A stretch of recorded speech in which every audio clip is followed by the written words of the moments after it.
Everybody keeping you waiting. There we go.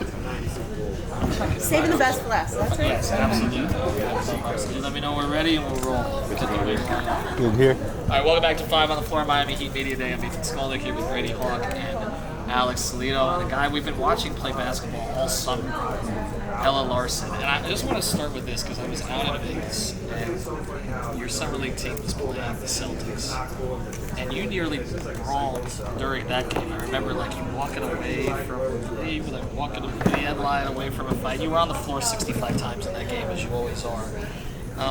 Your competitiveness, I think, in general, has stood out to fans, whether it's in Eurobasket, where you were carrying the team in some stretches, obviously playing for Sweden, and then with the ball in your hands a lot in Summer League. Where does this kind of ferocity come from in terms of the way that you compete?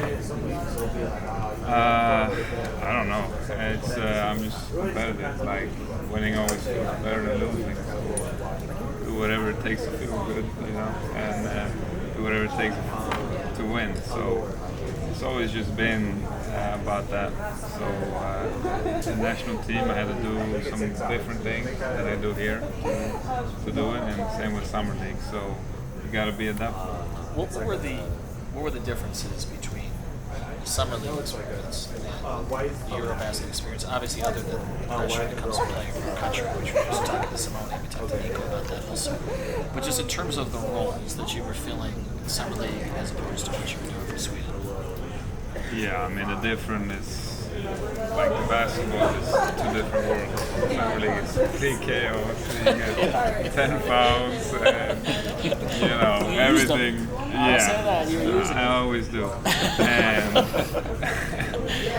And then Europe is you got older players that are really experienced playing in Europe, really savvy and smart.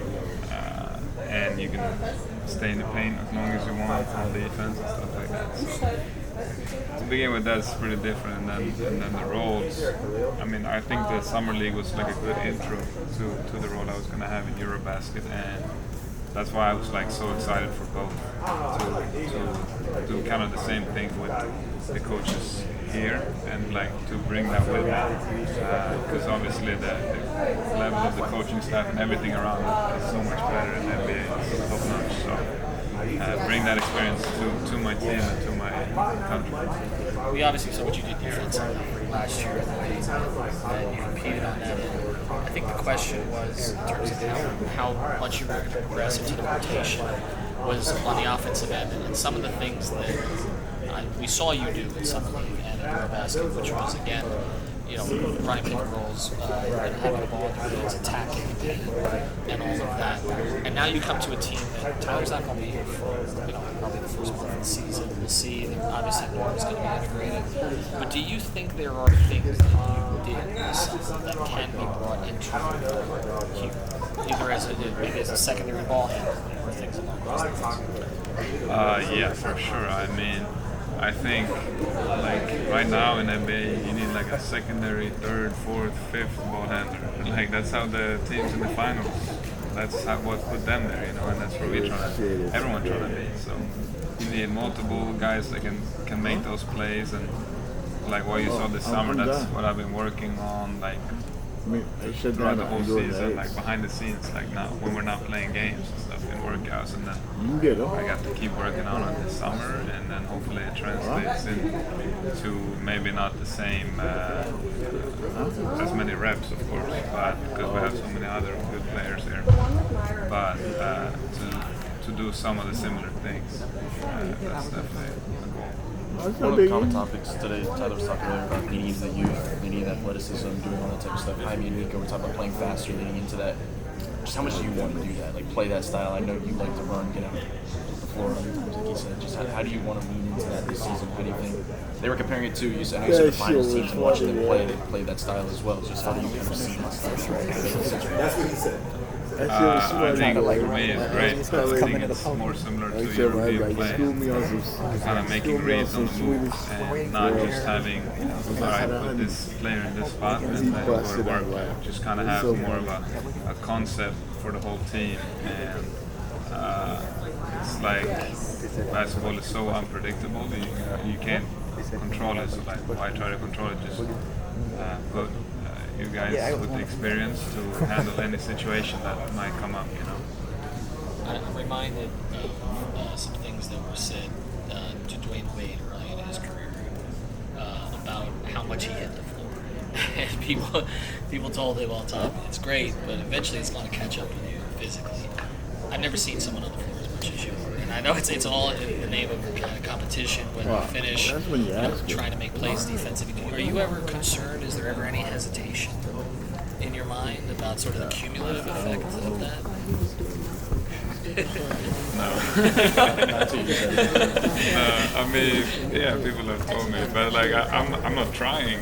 Right. Like I'm just doing what It just happens. always done, and But it's not because you're clumsy. You're not saying that. It's just I do. You tend to end up on the floor a lot. Sometimes over-exaggerate. It happens. And sometimes, so I can stop doing that, and that'll take a few away, and maybe my mom and my family will be a little bit more at peace. Okay, so we're not the only ones who know this. Yeah.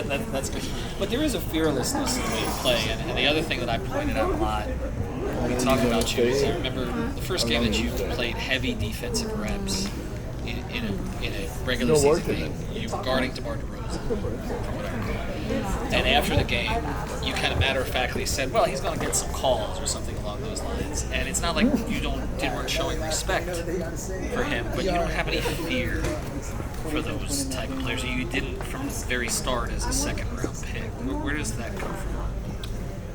I'm just, trying my best. Like those guys are proven players that are done so many good things in the league, but I mean, my job is to stop them, and my job is to play for the Heat, for the coach, Spo, and for my teammates. Like I can't worry about who I'm going up against. Whoever I'm going up against, the goal is the same, and to win and to try to help my team. So just trying to take that away from the equation, like when you're thinking about it, and then just simplify it to whoever it is, just know what they like to do and try to be a step ahead. And it's not easy, but we saw you try. approach Jason Tatum the same way that you would approach a guy in Summer League and his first team. It's just, right? Doesn't seem to matter who it is. No, I mean, they want to beat you as much as I want to beat them, so however you approach them, got to be the same. So when you look at this season now, when you try to factor in both the off-season acquisitions with Norm Powell, even Kasparov, who you guys drafted, not having Duncan and Haywood Highsmith anymore, and just in general having this summer for everybody to come refresh, what do you think about this roster? What do you think about the way that the additions are going to help you guys? I mean, I'm very excited. I think getting Norm is like not only for our team but for my personal journey and career, really good. I think I can learn a lot from his play and what he's, how his career has kind of gone through. And then I think all the additions that we made make sense. And I think when Tyler gets back, there will be a lot of weapons, and that will be hard to guard. And if we connect it and make it hard to guard, by moving and trusting each other, then I think we're gonna play in a similar style to those teams that made it far in the playoffs and made it in the finals. But specifically for you, there seems to be a lot of Heat fans who think you're a breakout candidate on this team. And you've shown this summer that there's another level that you can get to.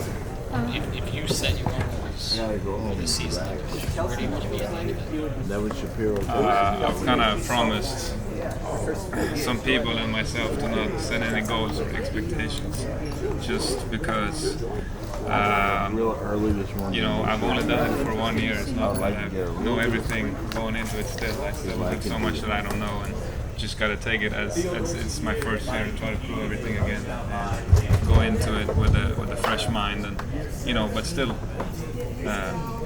keeping the things that I learned from past years, but trying to don't set expectations. there's been a lot of talk this offseason about you on the ball, but the jump shot has obviously looked good in summer league over Eurobasket. Has there been any adjustments to it, or is it just getting reps this offseason, getting shots up, and coming into this?